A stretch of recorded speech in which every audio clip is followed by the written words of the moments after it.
오늘 주시는 하나님의 말씀은 여호수아 14장 6절에서 15절 말씀입니다. 구약성경 341쪽 여호수아 14장 6절에서 15절의 하나님 말씀을 제가 봉독하겠습니다. 그때의 유다 자손이 길갈에 있는 여호수아에게 나오고 그니스 사람 여분네의 아들 갈렙이 여호수아에게 말하되 여호와께서 가데스바네아에서 나와 당신에게 대하여 하나님의 사람 모세에게 이르신 일을 당신이 아시는 바라. 내 나이 40세에 여호와의 종 모세가 가데스바네아에서 나를 보내어 이 땅을 정탐하게 하였으므로 내가 성실한 마음으로 그에게 보고하였고 나와 함께 올라갔던 내 형제들은 백성의 간담을 높게 하였으나 나는 내 하나님 여호와께 충성하였으므로 그 날에 모세가 맹세하여 이르되 내가 내 하나님 여호와께 충성하였은즉 내 발로 밟는 땅은 영원히 너와 내 자손의 기업이 되리라 하였나이다. 이제 보소서, 여호와께서 이 말씀을 모세에게 이르신 때로부터 이스라엘이 광야에서 방황한 이 45년 동안을 여호와께서 말씀하신 대로 나를 생존하게 하셨나이다. 오늘 내가 85세로 돼 모세가 나를 보내던 날과 같이 오늘도 내가 여전히 강건하니 내 힘이 그때나 지금이나 같아서 싸움에나 출입에 감당할 수 있으니 그날에 여호와께서 말씀하신 이 산지를 지금 내게 주소서.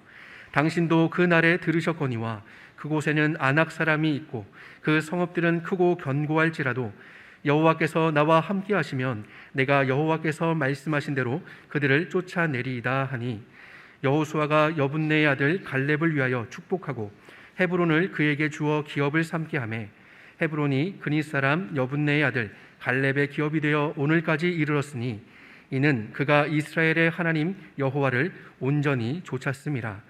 헤브론의 옛 이름은 기럇 아르바라. 아르바는 아낙 사람 가운데에서 가장 큰 사람이었더라. 그리고 그 땅에 전쟁이 그쳤더라.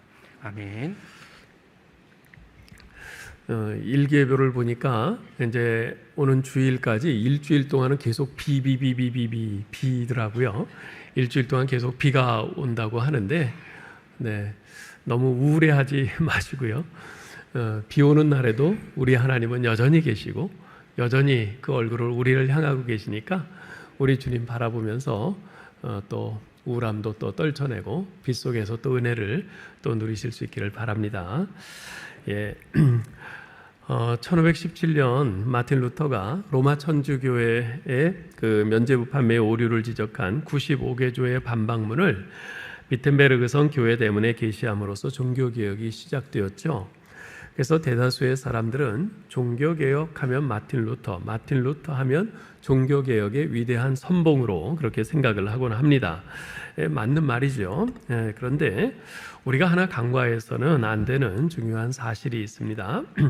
마틴 루터가 그에게 부과된 이 종교개혁의 이 사명을 잘 완수할 수 있도록 정말 입에 혀같이 그를 도운 아주 굉장한 조력자가 있었다는 것입니다. 그 사람이 바로 필립 멜랑히톤인데요.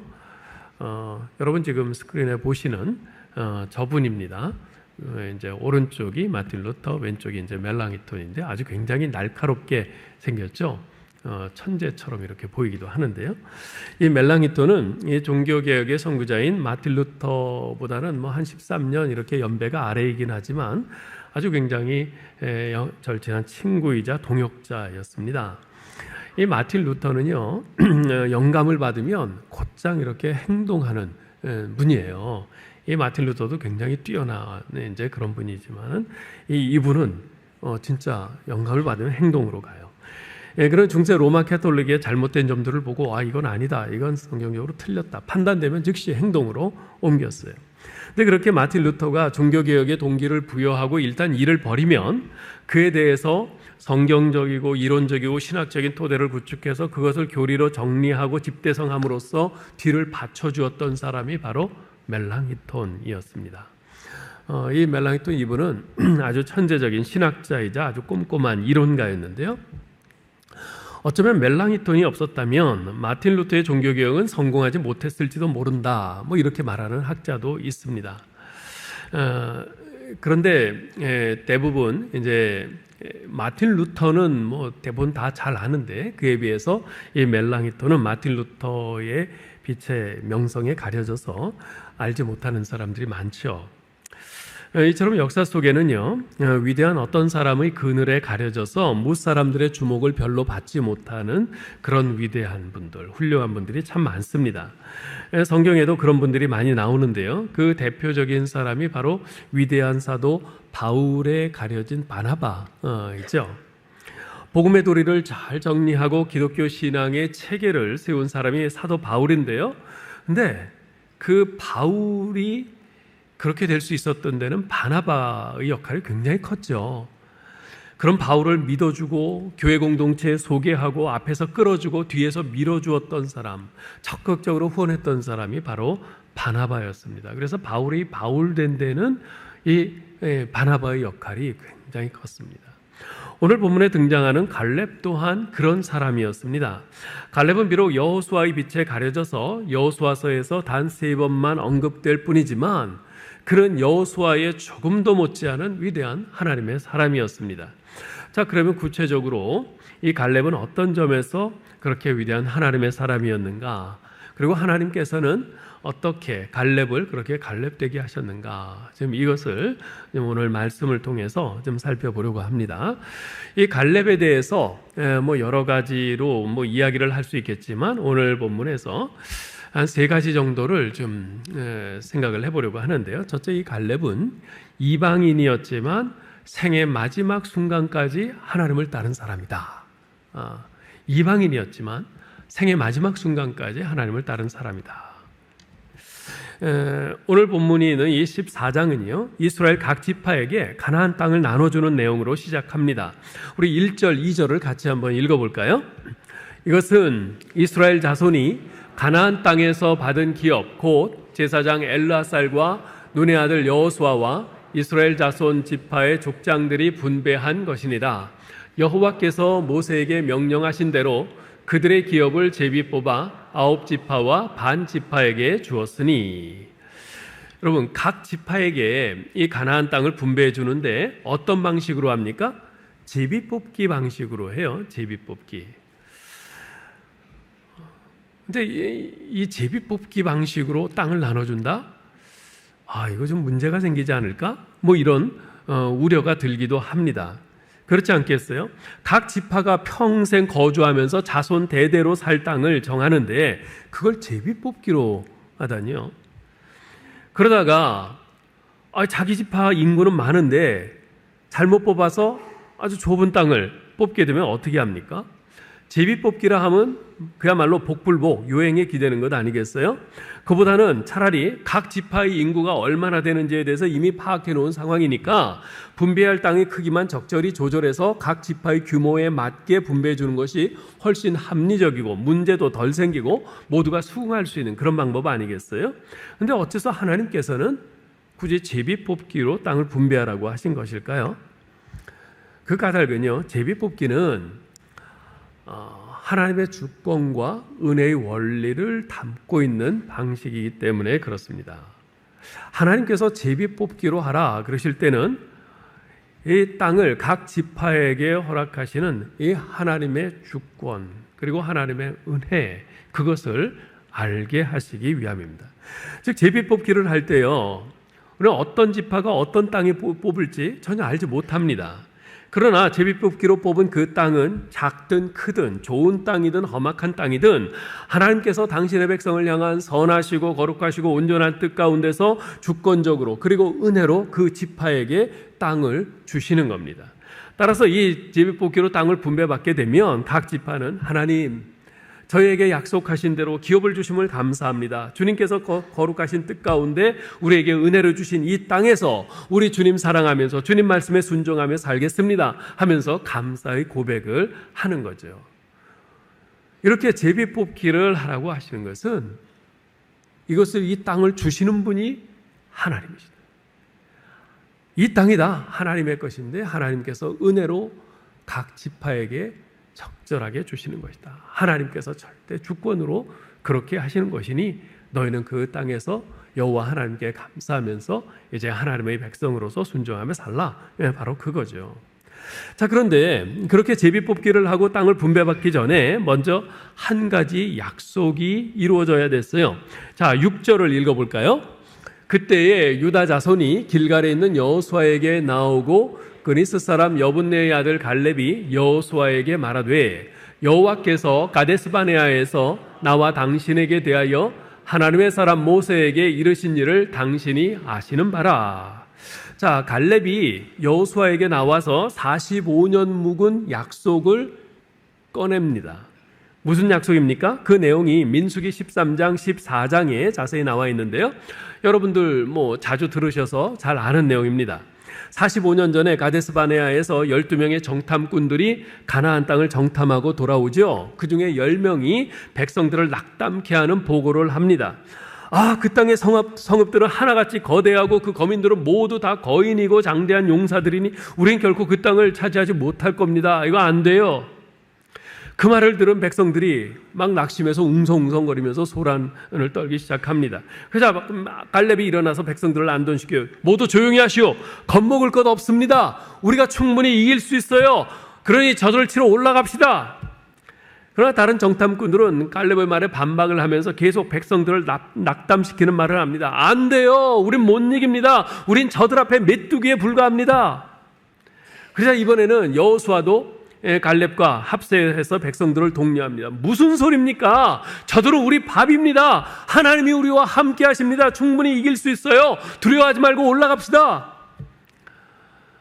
이 사건으로 인해서 이스라엘 백성들은 광야에서 38년간 유랑하게 되고 20세 이상 된 모든 백성들은 다 광야에서 죽게 되죠. 그런데 그 와중에 하나님께서는 끝까지 하나님께 충성한 이 갈렙에게 축복하면서 약속을 주십니다. 그 약속이 민수기 14장 24절에 기록되어 있는데요. 같이 읽어볼까요? 그러나 내 종 갈렙은 그 마음이 그들과 달라서 나를 온전히 따랐은즉 그가 갔던 땅으로 내가 그를 인도하여 드리리니 그의 자손이 그 땅을 차지하리라. 아멘. 바로 이 약속, 45년 전에 이 약속을 45년 지난 지금 여호수아에게 상기시키고 있는 겁니다. 45년 전 갈렙이 정탐꾼으로 뽑혀서 가나안 땅을 탐지하고 돌아왔을 때 그의 나이가 그때 40세였어요. 한창 때죠.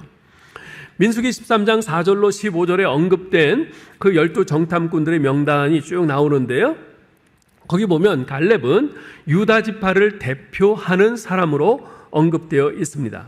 자, 그런데 오늘 본문 6절과 14절에 보면요, 갈렙을 향해서 뭐라 그래요? 그니스 사람 여분네의 아들 갈렙이라 이렇게 소개를 하고 있습니다. 그니스 사람이라고 그래요. 이 그니스 족속은요, 이스라엘 백성이 아니었습니다. 일찍이 하나님께서는 창세기 15장 18절로 21절에서 아브라함에게 이렇게 약속하신 바 있어요. 한번 읽어볼까요? 내가 이 땅을 애굽 강에서부터 그 큰 강 유브라데까지 내 자손에게 주노니 곧 겐 족속과 그니스 족속과 감몬 족속과 헷 족속과 브리스 족속과 르바 족속과 아모리 족속과 가나안 족속과 기르가스 족속과 여부스 족속의 땅이니라.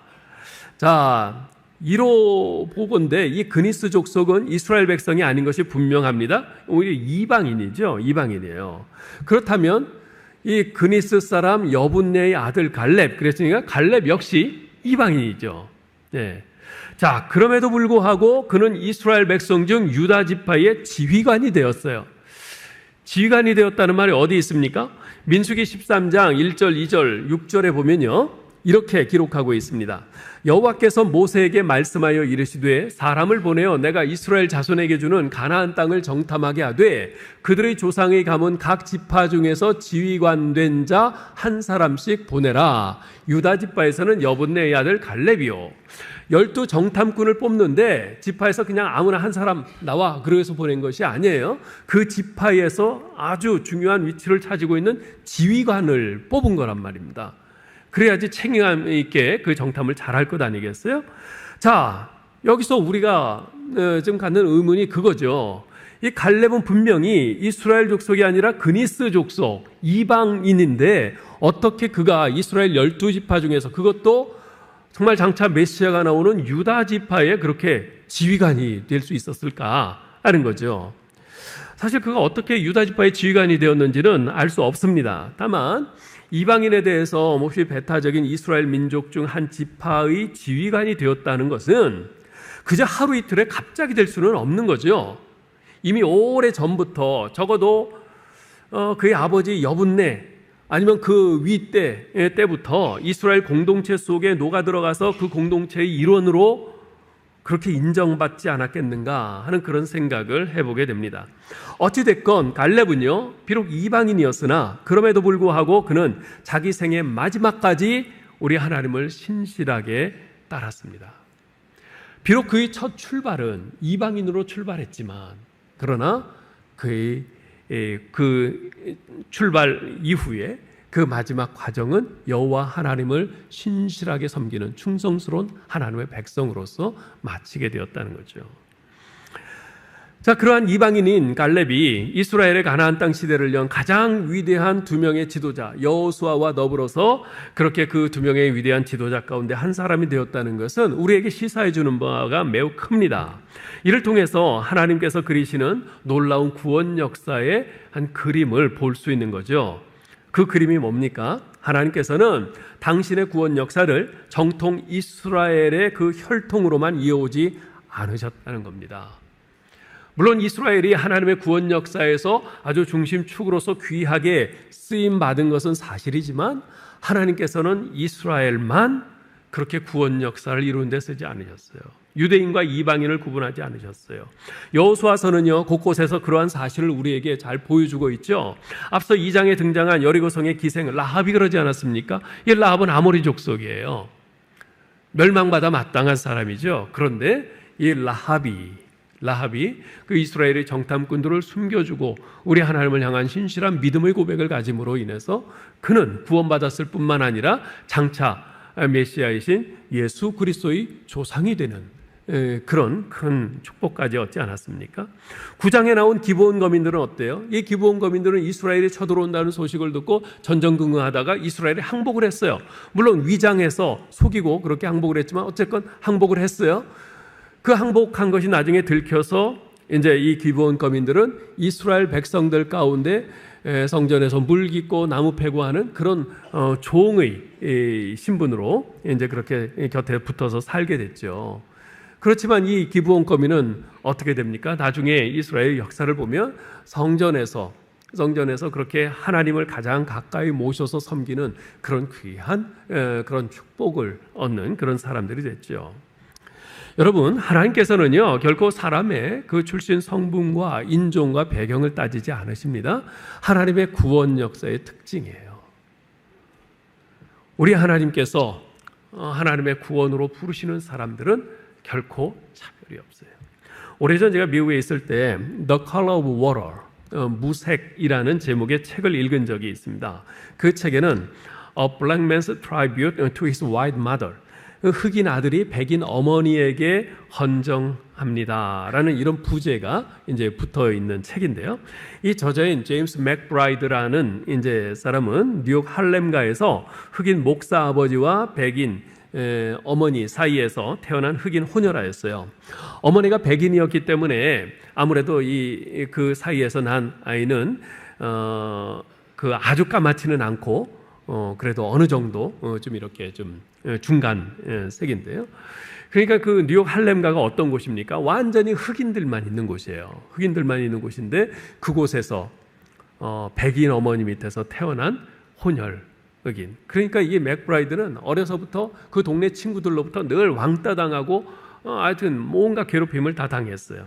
그때마다 이 맥브라이드는 어머니 도대체 난 누구죠? 난 흑인도 아니고 백인도 아니고 난 누구예요? 그러면서 어머니한테 불평하고 대들었습니다. 그러면 어머니는 늘 하나님은 아셔. 하나님은 내 마음 아셔. 그러면서 우리 인간은 피부색이 까맣건 하얗건 희미하건 다 똑같아. 우리 하나님은 다 우리를 똑같이 보고 계셔. 우리 인간은 다 피부색과 상관없이 다 존엄하고 귀중한 존재야. 계속 그것을 가르쳐 주었어요. 그 기독교 진리를 마음속에 그렇게 심어 주었어요. 한 번은 맥브라이드가 엄마, 여기 사람들은 다 까만데 왜 엄마만 하얘요? 그러자 어머니는 나는 그저 다른 사람보다 조금 이렇게 엷은 색깔로 태어났을 뿐이야. 똑같아. 아이에게 피부 색깔로 인한 실망감을 주지 않으려고 그렇게 대답을 한 거죠. 그러면서 아이에게 한마디를 덧붙였어요. God is the color of water. 하나님은 색깔이 없단다. 하나님은 색깔이 없단다. 그분은 하나님이 어떤 분이신지 정확히 알고 있었던 겁니다. 차별이 없으신 하나님, 피부 색깔이 까맣든 하얗든, 많이 배운 사람이든 못 배운 사람이든, 사회적인 신분이 높든 낮든, 집안 배경이 화려하든 보잘것없든, 건강하든 병약하든, 그런 것들은 전혀 하나님의 관심을 끌지 못한다는 사실을 잘 알고 있었던 거죠. 그런 의식으로 그녀는 남편이 세상을 떠난 뒤에도 12명의 자녀들을 모두 대학을 다 졸업시키는 등 아주 훌륭하게 양육을 했습니다.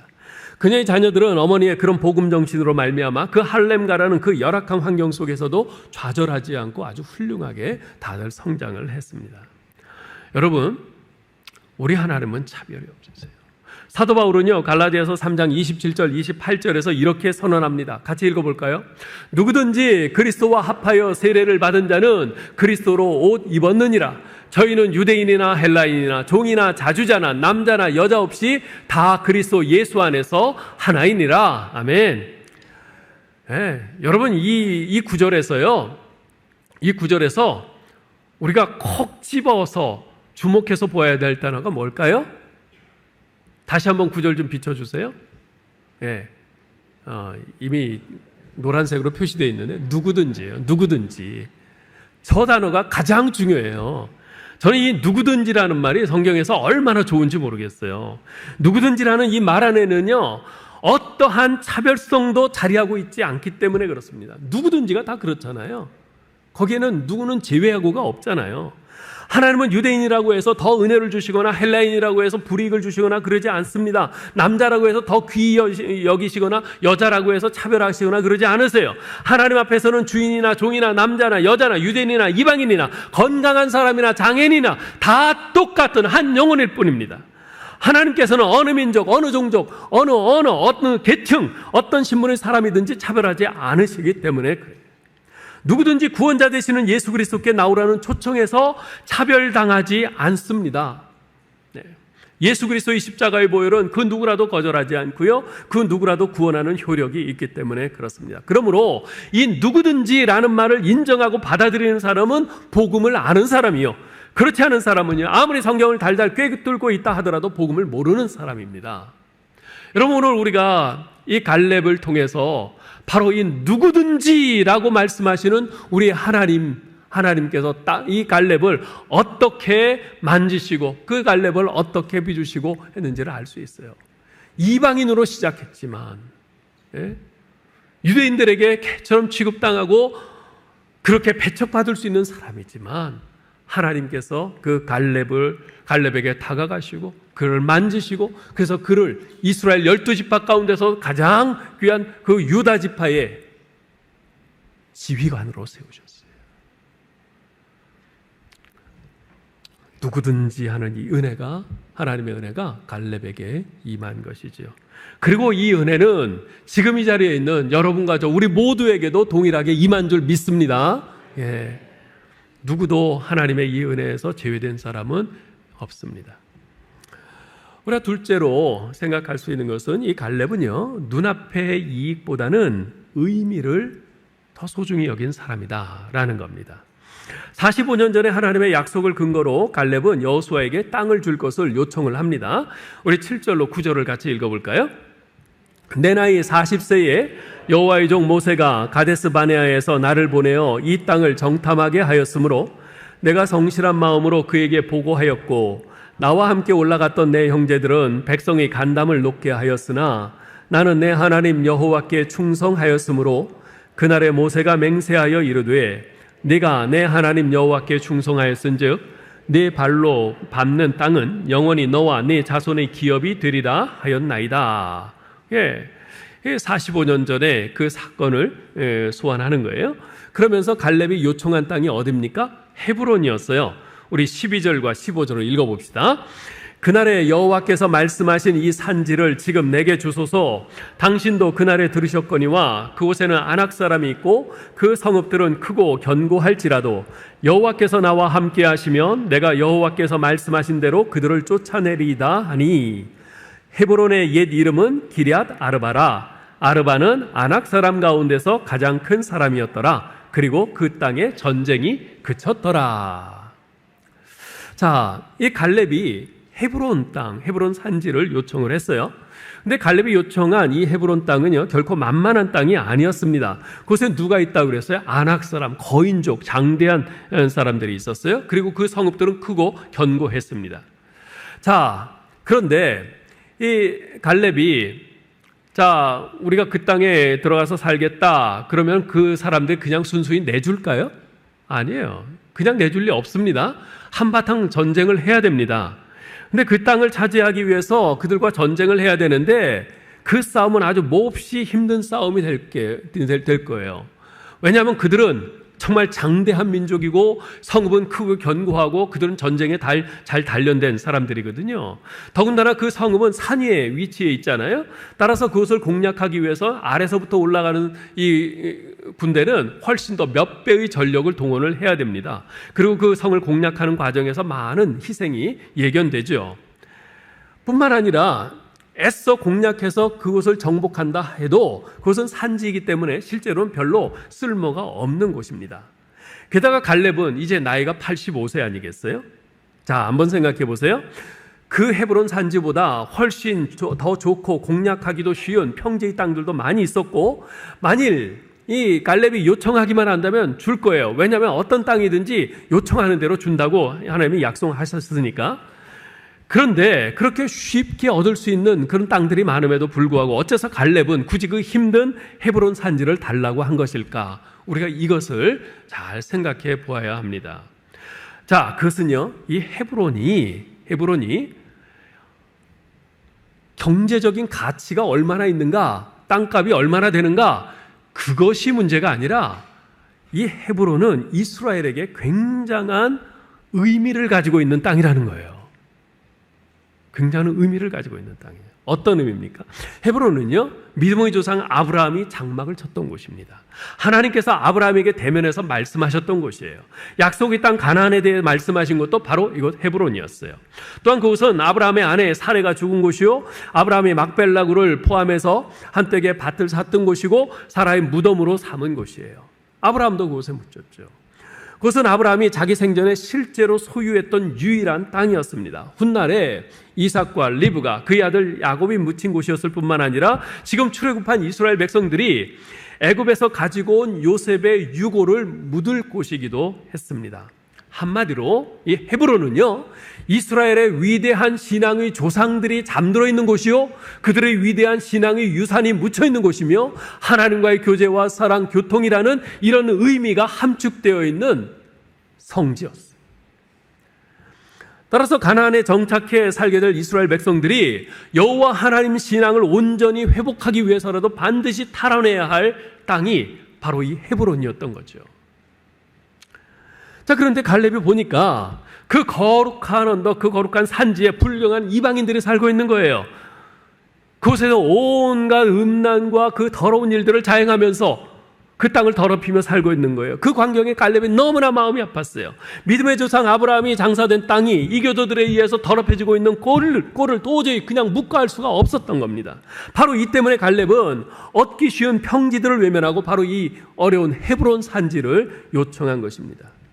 그것은 죽음을 각오하는 위험이 있더라도 포기해서는 안 될 정말 영적인 그리고 역사적인 의미가 있는 곳이기 때문에 그렇습니다. 어떤 대가를 치러서라도 반드시 이스라엘 백성들이 차지하고 누려야 할 땅으로 보았고 하나님의 약속의 땅으로 보았기 때문에 그렇습니다. 이 갈렙은요, 이처럼 눈앞의 이익과 편함 때문에 의미와 가치를 외면하지 않았습니다. 오히려 눈앞의 이익과 편함을 버리고 의미와 그런 영적인 가치를 추구했던 거죠. 저는 여기에 소인과 대인의 차이가 있다고 생각을 합니다. 소인은 눈앞의 이익을 구합니다. 그러나 대인은 의미를 추구해요. 의미를 추구해요. 오늘날은 대인은 찾아보기 힘들고 소인들만 주변에 특식을 거리는 것 같습니다. 당장 눈앞의 이익을 위해서 진실도 외면하고 의리도 저버리고 정의도 내팽개칩니다. 입으로는 하나님의 나라가 어떻고 복음이 어떻고 말하지만 정작 자신의 이익이 조금이라도 침해되는 듯 싶으면 여지없이 돌변합니다. 갈렙은 누가 보더라도 바보 같고 어리석은 일이지만 이것이 하나님 나라를 위해서 반드시 해야만 하는 일이라고 생각해서 이 산지를 내게 주소서 하면서 헤브론 땅을 구했습니다. 그리고 결국 그가 속한 유다 지파에서 메시아이신 예수님이 오시는 복을 누리게 되었죠.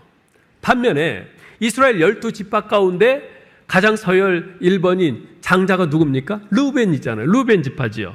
그런데 이 르우벤 지파는요, 이 의미 있고 영적인 가치가 있는 이 땅을 포기하고 정말 그 요단강 저 동편에, 하나님이 약속하신 이 가나안으로 들어오지 않고 요단강 동편에 자기들이 볼 때 아주 편한 목초지, 동편에 기름진 땅, 그걸 보고 우린 이곳에 정착할래요. 그러면서 그곳에 정착함으로써 장자가 받을 그 복을 놓쳐버리고 말았습니다.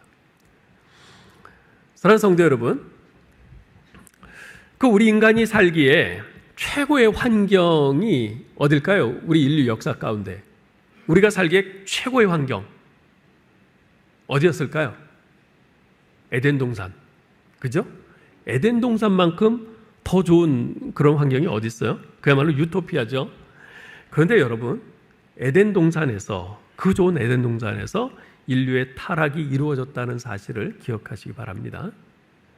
반면에 우리 사람들이 가기 싫어하는, 두려워하는 그 사망의 권세가 주장하는 그 죽음의 무덤, 그 무덤에서 예수님이 부활하심으로 그 무덤을 찾은 여인들이 새로운 생명과 소망과 기쁨을 얻게 된 것, 그것을 잊지 마시기 바랍니다.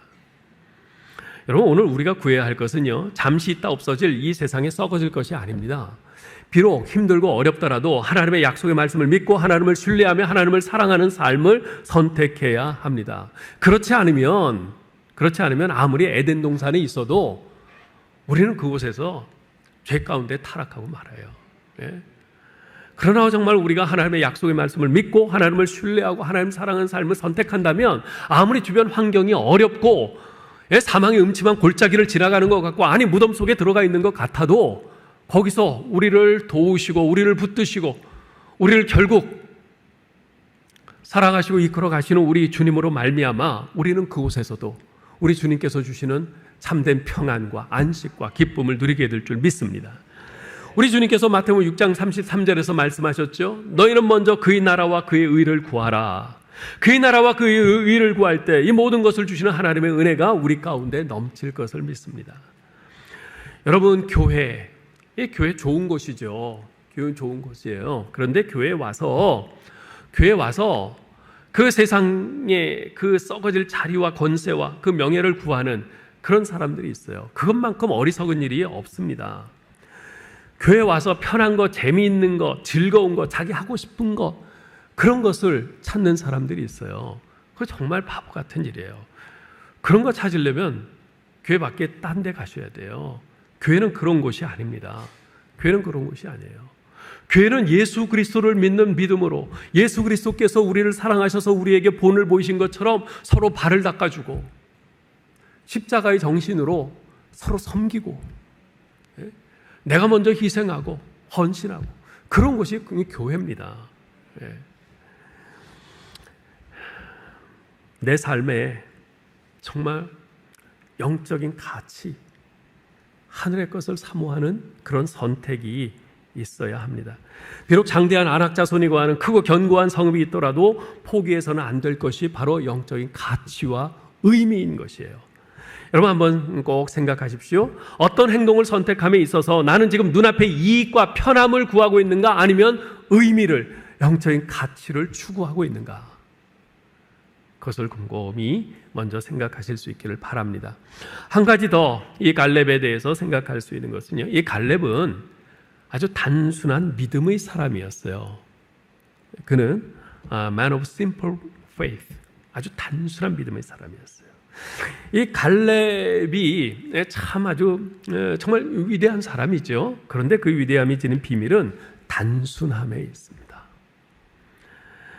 여러분 실제로요 위대한 인물들은 그리 복잡하지 않습니다. 참으로 단순합니다. 우리 합신 교단에서 아주 존경받는 우리 고 박윤선 목사님, 우리 박윤선 목사님에 대한 이야기들을 우리가 많이 듣지요. 그런데 그분은 하나님께 받은 소명이 정말 그 성경 66권 전체를 다 주의한 거예요. 그래서 그 일을 위해서 매진을 하셨어요. 그래서 식사하실 때도 계속 책을 보면서 정말 계속 그것에 대해서 궁리하고 생각하고, 그러다 보니까 식사를 하실 때 밥만 드세요. 밥만 드세요. 옆에서 반찬도 좀 드세요. 그러면 그때부터는 또 반찬만 드세요. 예? 이게 왜 그래요? 하나님께서 주신 그 사명, 그 사명에 사로잡히니까 사람이 단순해지는 거예요. 그것 외엔 딴 것이 보이지 않는 거죠. 여러분 위대한 인물들이 그렇습니다. 참 단순해요. 복잡하지 않아요. 아무리 문제와 상황이 복잡해도 원칙을 단순하게 붙잡고 신실하게 일관성으로 따라갑니다. 이 갈렙이 그랬어요. 단순히 전적으로 하나님만을 신뢰했고 자기 자신을 하나님께 전적으로 드렸습니다. 갈렙은 본문 7절로 9절에서 이렇게 말합니다. 우리가 아까 읽었는데요. 다시 한번 읽어봅시다. 내 나이 40세에 여호와의 종 모세가 가데스 바네아에서 나를 보내어 이 땅을 정탐하게 하였으므로 내가 성실한 마음으로 그에게 보고하였고 나와 함께 올라갔던 내 형제들은 백성의 간담을 놓게 하였으나 나는 내 하나님 여호와께 충성하였으므로 그날에 모세가 맹세하여 이르되 네가 내 하나님 여호와께 충성하였은즉 네 발로 밟는 땅은 영원히 너와 네 자손의 기업이 되리라 하였나이다. 14절에도 말합니다. 헤브론이 그니스 사람 여분네의 아들 갈렙의 기업이 되어 오늘까지 이르렀으니 이는 그가 이스라엘의 하나님 여호와께 충성하였습니다. 성경은 갈렙의 특징을 하나님께 충성한 사람으로 묘사하고 있습니다. 그런데 이 말을요 민수기 14장 24절에서는 이렇게 표현합니다. 오직 내 종 갈렙은 그 마음이 그들과 달라서 나를 온전히 좇았은즉 그의 갔던 땅으로 내가 그를 인도하여 드리리니. 하나님께 충성했다, 그 말을 나를 온전히 좇았다, 이렇게 민수기에서는 표현을 하고 있어요. 근데 박윤선 목사님은요 주석에서 이 여호와를 온전히 좇았다는 말을 이렇게 해석을 합니다. 여호와를 온전히 좇았다 하는 말은 여호와와 나 사이에 빈틈이 없도록 가까이 따랐다는 말이에요. 지금 하나님이 앞서 가시고 갈렙이 그 뒤를 따라가는데 어느 정도 거리를 두고 이렇게 따라가는 게 아니라 빈틈이 없이 바짝 붙어서 따라가는 거예요. 자, 그럼 한번 생각해 보세요. 이렇게 빈틈이 없이 바짝 따라가면 눈에 뭐가 보일까요? 하나님 등판밖에는 안 보여요. 그렇죠? 좀 이렇게 거리를 두고 따라가야지 하나님도 보이고 주변에 딴 것도 보일 텐데 그렇지 않고 바짝 붙어서 따라가니까 하나님 등판밖에는 안 보이는 거예요. 생각은 무슨 생각만 날까요? 하나님 생각밖에는 안 나요. 한번 생각해 보세요. 거리를 좀 두고 떨어져 가면은 앞에 가던 분이 딱 멈추면은 내가 부딪히지 않게 딱 멈출 수 있잖아요. 여유가 있잖아요. 그러니까 딴 생각 좀 하다가 하면서 가도 돼요. 그런데 바짝 붙어서 가보세요. 바짝 붙어서 가면은 내 앞서 가는 사람이 언제 멈출지 모르잖아요. 그러면 딴 생각했다가 꽝 부딪히는 거예요. 그러니까 항상 신경을 거기다 쏟고 모든 관심을 거기다 쏟고 생각을 거기만 하는 거예요. 지금 갈렙이 그랬다는 거예요. 하나님을 따라가는데 빈틈없이 하나님 등만에 바짝 붙어서 따라가니까 눈에는 하나님만 보이고 생각은 모든 신경은 하나님께만 쏠려 있는 겁니다. 예.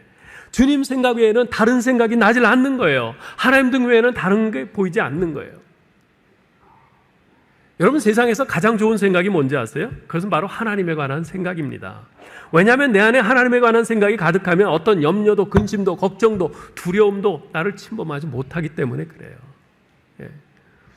사실 갈렙은 45년 전 12 정탐꾼 중에 하나로 가나안 땅을 정탐하고 돌아와 보고할 때 그 자신도 다른 정탐꾼들과 마찬가지로 그 가나안 땅에 거인인 아낙 자손들이 있고 그 거민들은 강하고 그 성읍이 견고함을 인정했습니다. 그럼에도 불구하고 그는 하나님을 믿는다고 선언을 했죠.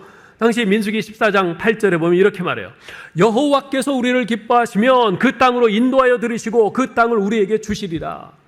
아무리 그 땅 거민이 장대하고 그 성이 견고하고 그들이 전투 경험도 많고 신무기가 있고 그들이 전력이 우리보다 강하다 할지라도 하나님이 우리를 기뻐하시지 않느냐. 하나님이 우리를 기뻐하셔서 애굽 땅에서 우리를 인도하여 들이시고 인도하여 내시고 여기까지 오게 하시지 않았느냐. 우리를 기뻐하셔서 우리에게 가나안 땅을 주겠다고 약속하지 않았느냐. 하나님이 그렇게 우리를 기뻐하시는데 아무리 우리를 막아서는 그 장대한 민족이 있다 한들 하나님이 왜 우리를 그 땅에 못 인도해 들이시겠느냐. 지금 그 얘기를 한 거예요. 그런데 그때로부터 45년이 지났어요. 45년이 지나서도 그의 믿음의 선언은 조금도 흔들리거나 바뀌지 않았습니다. 오늘 본문 12절을 보세요. 읽어볼까요? 그날에 여호와께서 말씀하신 이 산지를 지금 내게 주소서. 당신도 그날에 들으셨거니와 그곳에는 아낙 사람이 있고 그 성읍들은 크고 견고할지라도 여호와께서 나와 함께 하시면 내가 여호와께서 말씀하신 대로 그들을 쫓아내리이다.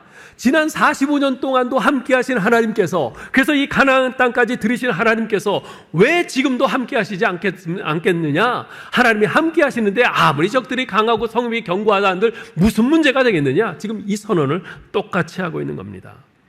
갈렙은 생의 마지막 순간까지 온전히 전심으로 마음이 나뉘지 않고 가장 단순한 심령으로 하나님 등에 바짝 붙어서 따라갔습니다. 그렇게 하나님을 사랑하며 섬겼습니다.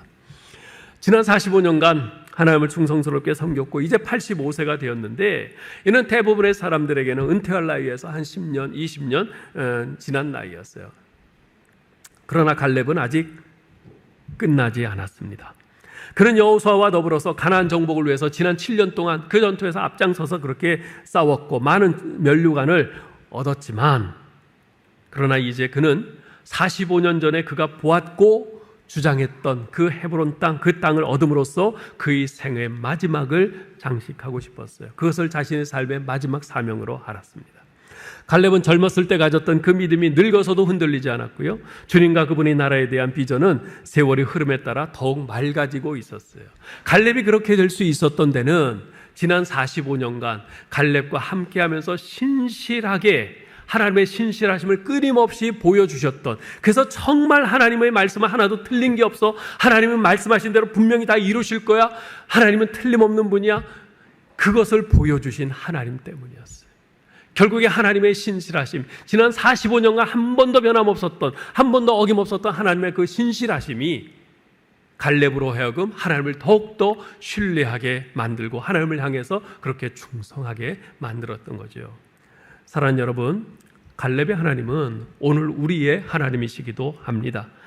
갈렙처럼 우리도 젊었을 때 가졌던 그 믿음이 늙어서도 흔들리지 않고 주님에 대한 비전은 세월이 감에 따라 퇴색하는 것이 아니라 더욱 맑아졌으면 좋겠어요. 물론 우리의 육신은 갈수록 쇠약해질 겁니다. 후퇴할 겁니다. 그래서 갈수록 우리는 병원 가는 횟수도 늘어날 것이고요. 매일매일 우리가 먹어야 하는 약의 그 개수도 점점 늘어날 겁니다. 우리의 얼굴은 쭈글쭈글해지고 몸에 힘은 빠질 겁니다. 그건 어쩔 수 없어요. 그러나 그렇다고 해서 우리의 영혼까지 힘해질 수는 없는 것 아니겠어요? 지금 갈렙은 또 그에 앞선 모세는 또 여호수아는 비록 육신은 갈수록 힘이 쇠약했지만 그러나 그들의 정신은, 그들의 영혼은 더욱더 맑았습니다. 우리 하나님을 더욱더 맑은 눈으로 바라보았고 천국의 소망을 더욱더 분명히 가졌고요. 그래서 그들의 비전은 더욱더 확연해졌어요. 여러분, 하나님이 변하셨습니까?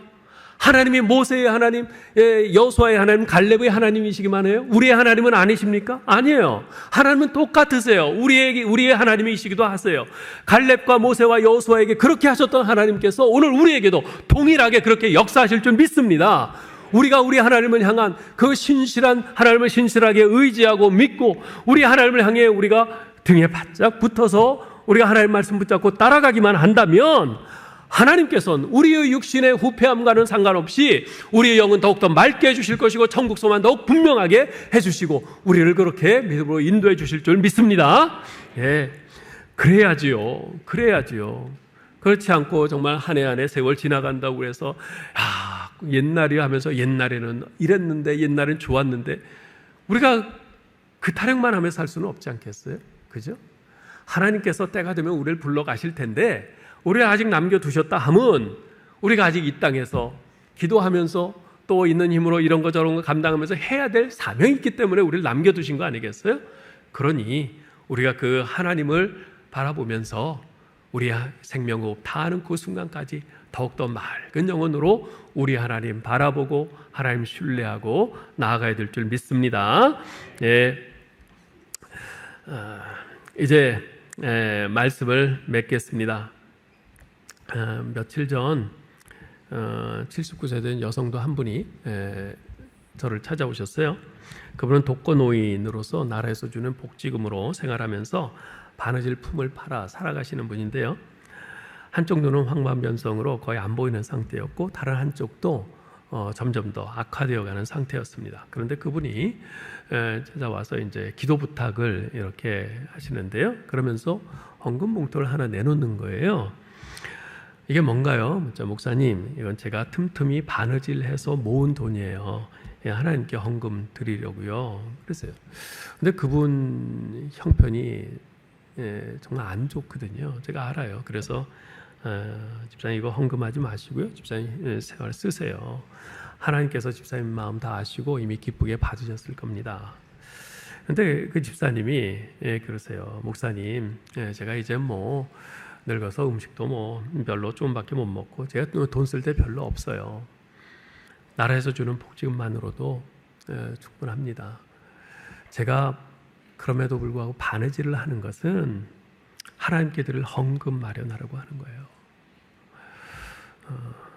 하나님께서 베풀어 주신 그 은혜, 하나님의 사랑, 그에 감사해서 그렇게 바느질을 해서라도 그렇게 헌금을 마련을 해서 드리려고 한다는 거죠. 그러면서 이제 집사님이 기도 부탁을 하나 하세요. 이제 12일 날 신라 안과에서 제가 양쪽 눈 수술을 합니다. 수술이 잘 돼서 한쪽 눈만이라도 볼 수 있게 해달라고 은혜 베풀어 달라고 기도해 주세요. 그래야 바느질을 계속할 수 있거든요. 제가 그 말을 들으면서 울컥했어요. 한쪽 눈이라도 보게 해달라 하는 그 이유가 그 눈으로 이제 보고 어디 좋은데 여행도 좀 다니면서 보고 좀 맛집도 찾아다니고 그러려는 게 아니라 한쪽 눈이라도 봐야 바느질이라도 할 수 있고, 그래서 날 사랑하는 하나님, 그 하나님께 그렇게 헌금이라도 할 수 있으니 바로 그 이유 때문에 그러신 거예요. 여러분 생각해 보시기 바랍니다. 그분은 79세의 독거노인이었어요. 몸에 이런저런 질병이 많은데 양쪽 눈은 거의 실명지경입니다. 세상적인 시각에서 볼 때 그분의 삶의 자리는 비참하기 이를 데 없습니다.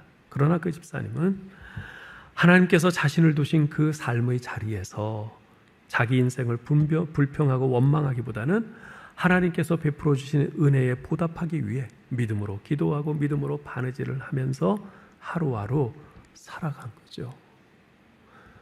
이 산지를 내게 주소서. 그분에게는 바느질이 그분의 산지였어요. 바느질이. 그것을 끝까지 감당하기를 기도해달라. 복음성가 중에 이 산지를 내게 주소서라는 곡이 있습니다. 참 좋은 곡이에요. 그런데 여러분, 이 의미를 잘 알고 불러야 합니다. 많은 사람들이 이 찬양을 부르면서 자기가 생각하는 산지가 있어요. 자기의 영역이 확장되고 자기의 이익이 확대되는 그런 산지를 생각하면서 부른 사람이 많습니다. 그러나 갈렙이 이 산지를 내게 주소서라고 이 말을 했을 때 의미는 그런 것이 아닙니다. 남들이 다 가기 싫어하는 곳이지만 하나님의 뜻이 그곳을 향하고 있고 하나님의 나라가 그곳에 있기에 하나님을 사랑하는 마음으로 자신이 기꺼이 가겠다고, 죽음을 각오하고 가겠다는 겁니다.